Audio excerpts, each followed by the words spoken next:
আসসালামু আলাইকুম প্রিয় সপ্তম শ্রেণীর শিক্ষার্থীবৃন্দ, আশা করি সবাই ভালো আছো। অনুশীলনী 2.1 এর নতুন ক্লাসে তোমাদের সবাইকে স্বাগত। আমরা ইতিমধ্যে এই অধ্যায়ের 2টা এমসিকিউ ক্লাস নিয়েছি এবং আজকে এমসিকিউ তৃতীয় এবং শেষ ক্লাস। তো এই তৃতীয় এবং শেষ ক্লাসে আমরা আজকে টোটাল 4টে এমসিকিউ করব। তো আশা করি 4টে এমসিকিউ তোমরা খুব সহজে বুঝে যাবে। তো চলো শুরু করা যাক। আমাদের 1 নম্বর এমসিকিউ বলছে ক্রমিক সমানুপাতের ক্রমিক সমানুপাতে কি কি বৈশিষ্ট্য আছে সেটা আমরা দেখি। বলছে ক্রমিক সমানুপাতের একে বলছে কি 3টি রাশি এক জাতীয়। এটা কি ঠিক আছে কিনা? দেখো, ক্রমিক সমানুপাতে কেন 3টে রাশির কথা বলছে? ক্রমিক সমানুপাতে 4টে রাশি হয় না? কিন্তু এখানে কয়টা রাশির কথা বলছে? 3টা। দেখো, ক্রমিক সমানুপাতে 4টে রাশি হবে কিন্তু 2টা রাশি সিমিলার হয়, যার কারণে এই 2টা রাশিকে বলে একটা রাশি। কিভাবে? ক্রমিক সমানুপাত কখন হয়? ধরো 3:6, 6:12, এটা একটা সমানুপাত এবং এটা একই সাথে ক্রমিক সমানুপাত। কেন? যখন এটা একটা অনুপাত, এটা একটা অনুপাত, এটা প্রথম অনুপাত। প্রথম অনুপাতের এটা হচ্ছে উত্তর রাশি, আর এটা দ্বিতীয় অনুপাতের পূর্ব রাশি। যখন প্রথম অনুপাতের উত্তর রাশি দ্বিতীয় অনুপাতের পূর্ব রাশি হয়, তখন সেটাকে বলা হয় ক্রমিক সমানুপাত। দুইটা অনুপাতের মান সমান হবে এবং সত্য কি যে প্রথম অনুপাতের উত্তর রাশি দ্বিতীয় অনুপাতের পূর্ব রাশি হবে। তাহলে দেখো, এটা হচ্ছে ক্রমিক সমানুপাত। এই দুইটা তো একই রাশি, তাই না? তাহলে এটা দ্বিতীয়, এটা তৃতীয়। এই দুইটা যেহেতু একই, এই দুইটাকে আমরা একটা নাম দিতে পারি, তাই না? এই দুইটাকে আমরা একসাথে বলতে পারি কি? মধ্য রাশি অথবা দ্বিতীয় রাশি। এই দুইটাকে যদি একটা নামে অভিহিত করি, মধ্য রাশি অথবা দ্বিতীয় রাশি, তাহলে টোটাল রাশি হচ্ছে কয়টা? দেখো তো, 3টা। প্রথম রাশি, দ্বিতীয় রাশি অথবা মধ্য রাশি এবং তৃতীয় রাশি। আশা করি বুঝতে পেরেছো তোমরা কেন 3টার কথা বলা হয়েছে। তাই 3টা রাশি, ঠিক আছে, 3টা রাশি এক জাতীয়। এটা কি সত্যি না মিথ্যা? অবশ্যই সত্যি। এক জাতীয় বলতে কি বুঝি? দেখো, এখানে 3:6, 6:12 সবগুলাই কি দেখো তো সংখ্যা দেওয়া আছে। কিন্তু আমি যদি এখানে বলতাম ধরো 3:খ, গ:4, দেখো এরা কিন্তু এক জাতীয় রাশি নয়। কেন? 3 আর 4 এরা সংখ্যা, খ এবং গ এরা কি? অক্ষর। তাহলে কি এক জাতীয় হয়েছে? হয়নি। হয় সবগুলো অক্ষর হবে অথবা সবগুলাই সংখ্যা হবে। যেটাই হোক না কেন সবগুলো একই রকম হবে। তাহলে আমাদের 1 নম্বরে যেটা বলছে 3টি রাশি এক জাতীয়, এটা 100% ঠিক আছে। ওকে, এরপর কি বলছে? প্রথম রাশিকে দ্বিতীয় ও তৃতীয় রাশির মধ্য রাশি বলে। দেখো তো, প্রথম রাশি কি দ্বিতীয় আর তৃতীয় রাশির মধ্য রাশি বলছে? না, মধ্য রাশি আসলে দ্বিতীয় আর তৃতীয় রাশি।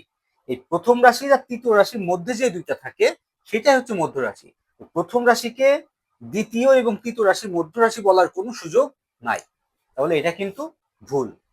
ওকে, তাহলে আমরা দেখলাম 1 ঠিক আছে, 2 ঠিক নাই। এখন কিন্তু 3 নম্বরটা আমরা না দেখেও বলতে পারবো যে এটা ঠিক আছে, কারণ কি অপশনে কিন্তু তোমাদের জোড়ায় জোড়ায় দেওয়া আছে, সিঙ্গেল দেওয়া নেই। যদি সিঙ্গেল 1, সিঙ্গেল 2, সিঙ্গেল 3 থাকতো তাহলে কিন্তু আমাদের দেখতে হতো যে এটা আসলে হয়েছে কিনা। এন্ড যেহেতু জোড়ায় জোড়ায় দেওয়া আছে, 2 হবে না, তাহলে 1 ঠিক আছে, তাহলে 3ও ঠিক হবে, 1 আর 3, তাই না? খ হবে অ্যান্সার 1 এবং 3। ওকে, তবু আমরা দেখি যে 3 নম্বর কেন হলো। দেখো, বলছে প্রথম ও তৃতীয় রাশি 4 ও 16 হলে মধ্য সমানুপাতি 8। এটা ঠিক আছে কিনা দেখি। দেখো, আমরা জানি যে ক্রমিক সমানুপাতের ক্ষেত্রে একটা সূত্র আছে। সূত্রটা কি? এই দেখো, সূত্র পরের অঙ্কে আছে, আমি একটু এখানে দেখাই দিই। সূত্র হচ্ছে প্রথম রাশি গুণ তৃতীয় রাশি সমান সমান দ্বিতীয় রাশি অথবা মধ্য রাশি যাই বলো না কেন তার স্কোয়ার। তাহলে আমাদের দেখো বসে কি, প্রথম রাশি 4, প্রথম রাশি 4 বসাই, তৃতীয় রাশি কত? 16, সমান সমান দ্বিতীয় রাশি স্কোয়ার হবে। দ্বিতীয় রাশি মধ্য সমানুপাত, মানে মধ্যের যে সমানুপাতটা সেটাই মধ্য রাশি অথবা দ্বিতীয় রাশি, সেটা কত? 8, 8 স্কোয়ার। দেখো এখানে 4 কত? 64, সমান সমান 8 এর স্কোয়ার করলে 64। তাহলে দেখো দুই পাশে সমান আছে, তাহলে এটা অ্যান্সার ঠিক। তাহলে কিন্তু এই 3 নম্বরটাও ঠিক আছে যে প্রথম ও তৃতীয় রাশি 4 আর 16 হলে মধ্য অনুপাত হবে 8, 100% ঠিক আছে। তাহলে অ্যান্সার খ। কেন হলো এটা বুঝতে পারলে তোমরা, আশা করি। ওকে, এবার আমরা 2 নম্বর অঙ্কটি দেখি। 2 নম্বর অঙ্কে আমাদের বলছে 3টি রাশির ক্রমিক সমানুপাতের ক্ষেত্রে তিনটি রাশির ক্রমিক সমানুপাত। আমরা একটু আগেই দেখলাম, আবার একটু যদি দেখি, 3:6, 6:12, তিনটা রাশি, তাই না? কারণ এই দুটা রাশি মিলে কি একটা। তাহলে দেখো এর ক্ষেত্রে কি হবে, যদি ভাগ করি 3/6, যেহেতু ক্রমিক সমানুপাত, সমানুপাতের ক্ষেত্রে কি সমান দেওয়া যায়, দুই পাশে অনুপাত সমান, 6/12 তাই হবে। তাহলে দেখো এখানে দ্বিতীয় রাশি যা হবে উপরে, এখানে প্রথম রাশি, তার মানে প্রথম অনুপাতের উত্তর রাশি যা হবে দ্বিতীয় অনুপাতের পূর্ব রাশি তাই হবে, তাই না? তাহলে এই দুইটা সমান হবে। ওকে, তাহলে আমাদের বলছে তিনটি রাশি ক্রমিক সমানুপাতের ক্ষেত্রে, তাহলে কি হবে দেখো তো, খ বাই গ সমান সমান খ বাই ঘ, হয়েছে? হয়নি। কারণ কি, আমাদের এইটা আর এইটা সমান হতে হবে। এখানে যদি গ থাকতো তাহলে কিন্তু হতো জিনিসটা, তাই না? তাহলে এটা হয়নি, 1 নম্বর ভুল। দুই কি বলছে, তিনটি রাশি সমজাতীয়, 100% ঠিক আছে।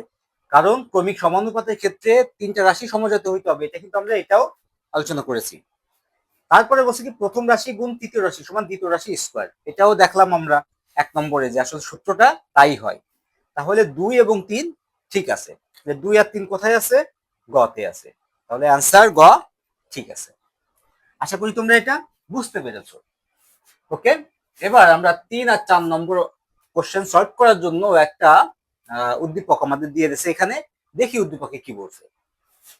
বলছে 7 বছর পূর্বে রিশাতের বয়স ছিল 5 বছর। তো রিশাত একটা ছেলে, 7 বছর পূর্বে তার বয়স ছিল 5 বছর, এবং তার মায়ের বয়স ছিল রিশাতের বয়সের 6 গুণ, এবং তার মায়ের বয়স ছিল রিশাতের বয়সের কয় গুণ, 6 গুণ। ওকে, বর্তমানে রিশাতের বয়স কত? 7 বছর আগে ছিল 5 বছর, তাহলে এখন কত? তাহলে 5 বছর আর 7 যোগ হবে, কারণ 7 বছর আগে ছিল 5 বছর, তাহলে এখন 5 বছরের সাথে 7 যোগ হবে, তাহলে এখন হচ্ছে 12 বছর। তার মানে এখন ধরো তোমার বয়স 7 বছর আগে ছিল 5 বছর, তাহলে এখন তোমার বয়স কত? 7 বছর বেশি হয়েছে আরো, 5 ছিল এর সাথে 7 বছর আরো বাড়ছে, তাহলে 5 আর 7 12। তাহলে রিশাতের বয়স হচ্ছে 12 বছর। ওকে, এরপরে 4 আমাদের কি বলছে দেখো, বলছে 10 বছর পর তার মায়ের বয়স কত হবে। 10 বছর পরে তার মায়ের বয়স, তাহলে 5 বছর আগে রিশাতের মায়ের বয়স কত ছিল সেটা দেখি। দেখো, সরি, 7 বছর আগে, 7 বছর পূর্বে রিশাতের বয়স ছিল 5 বছর, এবং তার মায়ের বয়স ছিল রিশাতের বয়সের 6 গুণ। তাহলে 7 বছর পূর্বে রিশাতের মায়ের বয়স কত ছিল, রিশাতের বয়সের 6 গুণ। তাহলে রিশাতের বয়স 5, তাহলে তার মায়ের বয়স কত হয়, 5 6 30। তাহলে 7 বছর আগে রিশাতের মায়ের বয়স ছিল 30 বছর, তাহলে এখন রিশাতের মায়ের বয়স কত? 30-এর সাথে 7 যোগ হবে, 37 বছর এখন বর্তমান। আমাদের বলছে কি 10 বছর পর তার মায়ের বয়স কত হবে।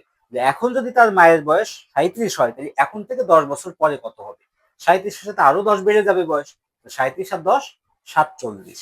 তাহলে অ্যান্সার গ কারেক্ট, 47 বছর। আশা করি এটাও তোমরা খুব সহজে বুঝতে পেরেছো।